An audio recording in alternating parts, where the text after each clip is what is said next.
2025년 8월 2일 토요일 날마다 솟는 샘물 말씀 묵상입니다.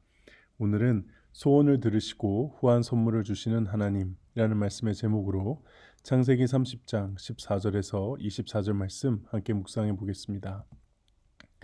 밀 거둘 때 르우벤이 나가서 들에서 합 한 채를 얻어 그의 어머니 레아에게 드렸더니 라헬이 레아에게 이르되 언니의 아들의 합 한 채를 청구하노라. 레아가 그에게 이르되 내가 내 남편을 빼앗은 것이 작은 일이냐 그런데 내가 내 아들의 합한 채도 빼앗고자 하느냐. 라헬이 이르되 그러면 언니의 아들의 합한 채 대신에 오늘 밤에 내 남편이 언니와 동침하리라 하니라. 저물 때에 야곱이 들에서 돌아오매 레아가 나와서 그를 영접하여 이르되 내게로 들어오라. 내가 내 아들의 합한 채로 당신을 샀노라. 그 밤에 야곱이 그와 동침하였더라. 하나님이 레아의 소원을 들으셨으므로 그가 임신하여 다섯째 아들을 야곱에게 낳은지라. 레아가 이르되 내가 내 시녀를 내 남편에게 주었으므로 하나님이 내게 그 값을 주셨다 하고 그의 이름을 이사가리라 하였으며 레아가 다시 임신하여 여섯째 아들을 야곱에게 낳은지라. 레아가 이르되 하나님이 내게 후한 선물을 주시도다. 내가 남편에게 여섯 아들을 낳았으니 이제는 그가 나와 함께 살리라 하고 그의 이름을 스불론이라 하였으며 그 후에 그가 딸을 낳고 그의 이름을 디나라 하였더라. 하나님이 라헬을 생각하신지라. 하나님이 그의 소원을 들으시고 그의 태를 여셨으므로 그가 임신하여 아들을 낳고 이르되 하나님이 내 부끄러움을 씻으셨다 하고 그 이름을 요셉이라 하니 여호와는 다시 다른 아들을 내게 더하시기를 원하노라 하였더라. 아멘. 내용 관찰 1번입니다. 라헬은 레아의 합한 채를 손에 넣기 위해 어떤 방법을 사용합니까? 14절에서 15절에 보면은 르우벤이 구해온 이 합한 채를 청구하죠. 달라고 하죠. 그리고 그것을 얻기 위해서 남편과의 잠자리까지 거래를 합니다.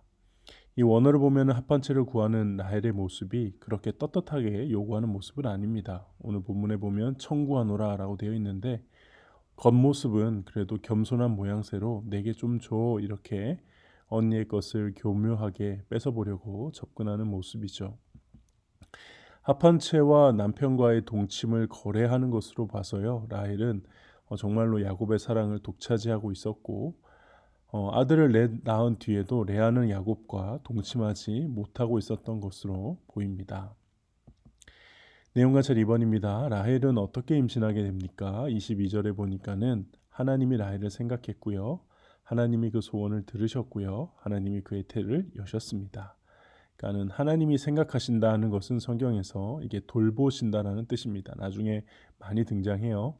근데 이 하나님이 들으시고 생각하시고 들으시고 태를 여셨다. 이 본문에서는 철저하게 하나님의 행위가 강조되죠. 잘 생각해 보면 라헬이 합한 채까지 사용했지만 결국 임신을 못했죠. 결국 한 진짜 몇 년이 지난 겁니다. 근데 결국 하나님이 하나님의 때에 이 하나님의 방법으로 하나님께서 라헬을 긍휼히 여겨주심으로 아기가 생긴 겁니다. 근데 그 요셉을 낳으면서 요셉이라 이름 짓는 걸 보면요. 아직도 그녀는 언니와 경쟁하려 하고 있고요. 그런 그녀의 고집불통의 모습이 지금 하나님의 자비와 대비되고 있는 그런 장면입니다. 연구와 묵상입니다. 라헬이 임신을 하기 위해 남편을 양보하면서까지 레아의 합한 채를 손에 넣었음에도 오히려 레아가 임신한 이유는 무엇일까요? 라헬이 아들을 낳기까지 거의 한 7년 가까이 시간이 걸렸습니다. 합한 채까지도 사용했지만 실패했죠. 경쟁 중에 있는 언니한테는 합한 채를 얻기 위해서 야곱의 잠자리까지 거래했을 정도면요. 성경에 기록되어 있지는 않지만 그녀는 임신하기 위해 정말 모든 노력을 다한 것으로 보입니다. 그럼에도 그녀는 실패했고 반대로 레아는 동침할 때마다 아이를 가지게 되죠. 어쩌면 이건 우리가 인생에서 자주 겪게 되는 우리 입장에서 인생의 불공평 혹은 노력의 배신 그런 현실이 아닐까 생각합니다. 근데 그 시간 동안에 하나님께서는 라헬을 낮추시는 과정이었던 것으로 보여요. 합한 채를 통해서 아이를 가졌다면 그녀는 아마도 더 인간적인 노력에 몰두했을 것입니다. 그러나 하나님의 입장에서 보면은 가장 적당한 때 어떤 자기의 그런 노력과 힘이 가장 빠져 있는 그 적당한 타이밍에 아들을 허락하셨고, 그래서 적어도 라헬이 이 아들이 하나님으로부터 왔음을 충분히 고백할 수 있게 하신 것이죠. 그 타이밍에 하나님이 요셉을 허락하신 겁니다. 그래서 남편은 내 마음대로 할 수 있을지 몰라도 하나님은 내 마음대로 할 수 없다는 것을 깨닫게 되는 거죠. 하나님을 나에게 맞출 수 없고요. 우리가 하나님께 맞춰야 하는 것입니다. 느낀 점입니다. 인간적인 방법인 합한채보다 하나님께 소원을 아뢰 때 레아와 라헬 모두 임신한 것을 보며 무엇을 느낍니까? 정말 하나님께 소원을 아뢰었을까요? 저는 개인적으로 라헬이 그렇게 신앙이 있어 보이지는 않습니다.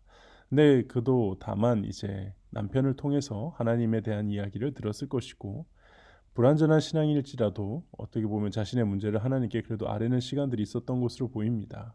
그러니까 아무래도 요셉을 낳고 나서 적어도 그 요셉이 하나님으로부터 왔으니까 여호와는 다시 다른 아들을 내게 더하시길 원한다, 이렇게 고백을 한 것이죠.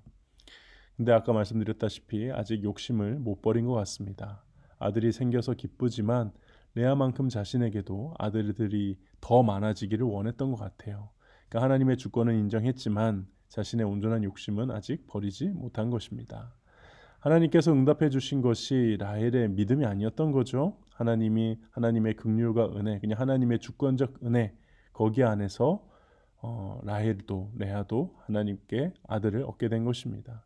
가끔 저에게도 이 요셉과 같은, 정말 어떻게 보면 하나님의 응답같이 일어났지만 그런 것들을 본다 하더라도 냉정하게 이게 내 믿음 때문이 아니라 하나님의 은혜 때문이구나, 이렇게 나를 돌아볼 수 있기를 바랍니다. 결단과 적용입니다. 하나님께서 내 기도를 들으시고 부끄러움을 씻어주신 적은 언제입니까? 인간적인 방법을 내려놓고 하나님만 의지하고 신뢰하기 위해 무엇을 실천하겠습니까? 저는 하나님께서 우리에게 자유의지를 주셨다고 믿습니다. 그러니까 이거는 배울 수 있고 판단할 수 있는 지성, 선택할 수 있는 능력을 그래도 주신 것이죠. 그러니까 내가 하는 모든 노력이 다 인간적인 방법은 아니라는 거예요. 어떤 사람은 아무것도 안 하고 하나님이 다 해주시기를 바라는 마음으로 막 기도를 하기도 하는데요. 그것은 신앙적이지 않습니다. 그걸 신앙이라고 포장하면 안 되죠. 내가 해야 하는 일이 있고 분명 나의 책임이 있습니다. 근데 반면에 내가 할 수 없고 하나님이 하셔야만 하는 일도 분명히 있죠. 그러니까 이거를 잘 구분할 수 있어야 된다고 생각합니다. 그리고 그걸 잘 구분할 수 있는 지혜를 구하는 것이 어떻게 보면 진정으로 하나님을 의지하고 인간적인 방법을 내려놓고 하나님을 바라보는 것이다, 저는 생각합니다. 그러므로 하나님만 의지하는 것은 성실함과 부지런함을 가진 상황에서도 충분히 가능합니다. 물론 오늘 라헬처럼 이렇게 모략과 술수를 쓰라는 말이 아닙니다. 내가 할 수 있는 최선을 정직하게 행하는 걸 말하죠. 그리고 언제나 열심히 성실하게 노력하지만 마음에서는 분명히 이건 하나님이 하셔야지 할 수 있어 라고 인정하는 것이죠. 이건요, 확실히 실패했을 때 그 마음이 증명이 되더라고요. 그래서 내가 최선을 다해 노력했고 하나님께 기도했는데 안 됐을 때 역시 내 인간적인 방법에는 한계가 있어. 나는 역시 하나님의 은혜가 아니면 나는 할 수 없어. 그동안 하나님이 은혜를 베푸셔서 내가 이렇게 할 수 있었던 거야 라고 막 실망감을 가지는 게 아니라 그런 걸 최소화하고 오히려 실패를 통해 하나님을 찬양하고 하나님이 하신다는 것을 다시 바라보며 그 역사하실 하나님을 바라보며 믿음을 가지려고 하는 것이 진정으로 하나님을 의지하는 것이죠. 그래서 성실하게 살아가는 가운데 하나님만 의지하기를 소망합니다. 네, 오늘 묵상은 여기까지입니다. 기도하겠습니다. 하나님 아버지, 이 라헬이 자신이 가지고 있는 모든 인간적인 노력을 다하고 때로는 잘못된 방법까지 써가며 아들을 가지려 했지만 그녀가 아들을 가질 수 있었던 것은 오직 하나님의 은혜였고 하나님의 주권적인 긍휼하심과 일하심이었음을 다시 보게 됩니다. 하나님, 제 삶을 지혜롭게 영위해 나가기를 원합니다. 최선을 다해 노력하고 성실하게 살아가되 하나님 뜻 앞에서 때로는 무릎 꿇고 하나님이 행하시기를 바라보며 인내하고 기다릴 줄 아는, 그것을 잘 분별하는 지혜를 허락하여 주시옵소서. 예수님의 이름으로 기도합니다. 아멘.